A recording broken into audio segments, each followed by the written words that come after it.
हिंदू धर्मान कितलेशेच सण मनयतात. तातूंत अर्दवट म्हायती आशिल्ल्यान आमीच सणांक बदनाम करतात. आषाढी अमाशे नंतर श्रावण सुरू जाता आनी आमच्या जेवणान बदल जाता. आतां हो बदल कित्याक? हाचे फाटलें कारण हांव तुमकां सांगताच, पूण सद्या जाणून घेवया अमाशे बद्दल. ह्या अमाशेक गताहारी अमास म्हणटात. गताहार हो संस्कृत शब्द. गत म्हणजे फाटलें, आतां ना तें किंवा पयलींचें. आहार म्हणजे जेवण. गत आनी आहार मेळून जाता गताहार.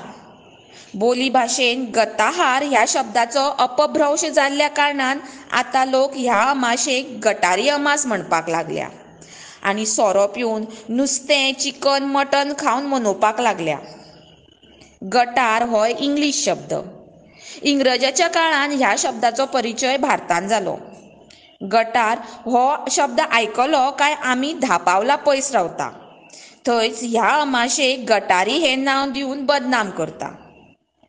खरें म्हळ्यार ह्या अमाशेक गताहारी किंवा दिव्यांची अमास, मराठीन दीप अमावास्या अशें म्हणटात. आनी फकत गोंयांतूच न्हय तर अख्ख्या भारतान हो एक सण म्हणून मनयतात.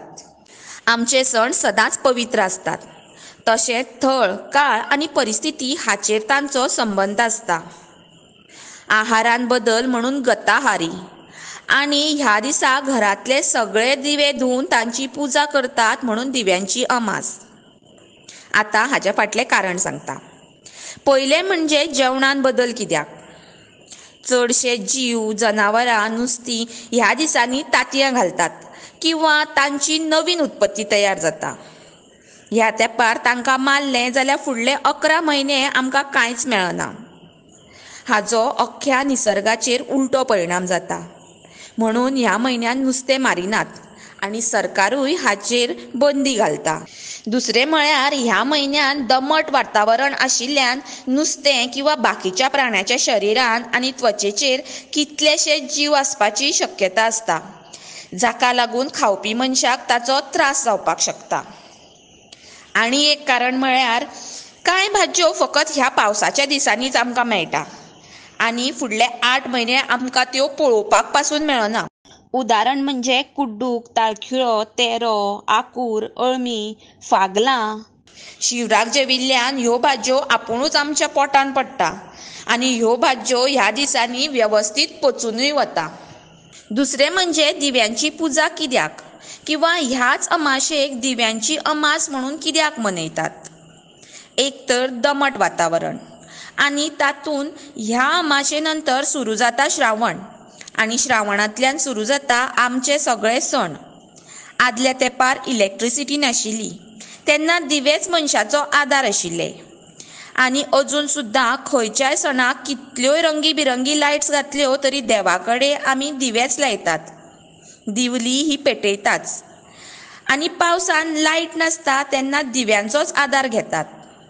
म्हणून श्रावण सुरू जावच्या पयलीं सगळे दिवे निवळ धुवन त्या दिसा तांची पुजा करतात, तांकां मान दिवपाक. तरणाट्यां कडेन मागता की आमच्या धर्माक, आमच्या सणाक, आमच्या भारतीय संस्कृतीक समजून घेयात आनी जपून दवरात. गताहार समजलेंच आसतलें. आतां तरी ताची गटारी करूं नाकात. ही अमास बाकी सणां प्रमाणें दिवे लावन मनयात. खरें म्हळ्यार ही म्हायती चडांत चड लोकां मेरेन पावपाक जाय, जाका लागून तरणाटे किंवा बाकी लोक जांकां हाचो खरो अर्थ खबर ना तो कळटलो. जांकां पडटा तांणी हो व्हिडिओ जाता तितलो फुडें पावोवचो हें मागणें. व्हिडिओ आवडलो जाल्यार लायक करात.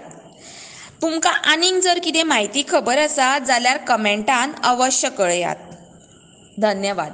शुभं कुरुत्वं कल्याणं आरोग्यं धनसम्पदः.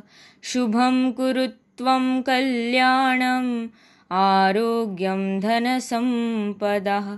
शत्रुबुद्धिविनाशाय दीपज्योतिर्नमोऽस्तु ते. दीपज्योतिर्नमोऽस्तु ते. शुभं कुरुत्वं कल्याणं आरोग्यं धनसम्पदः.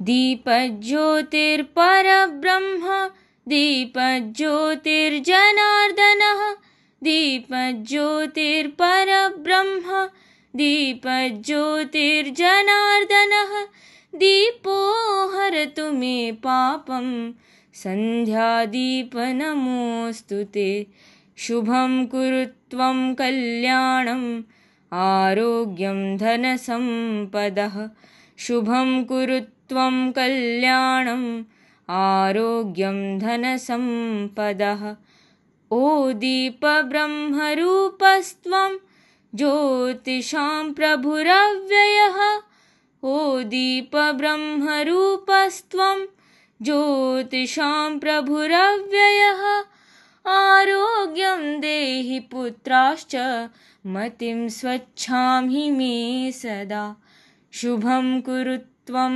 कल्याणम् आरोग्यं धनसम्पदः शुभं कुरु त्वं कल्याणम् आरोग्यं धनसम्पदः शत्रुबुद्धिविनाशाय दीपज्योतिर्नमोऽस्तु ते दीपज्योतिर्नमोऽस्तु ते शुभं कुरु त्वं कल्याणम् आरोग्यं धनसम्पदः शुभं कुरु त्वं कल्याणम् आरोग्यं धनसम्पदः।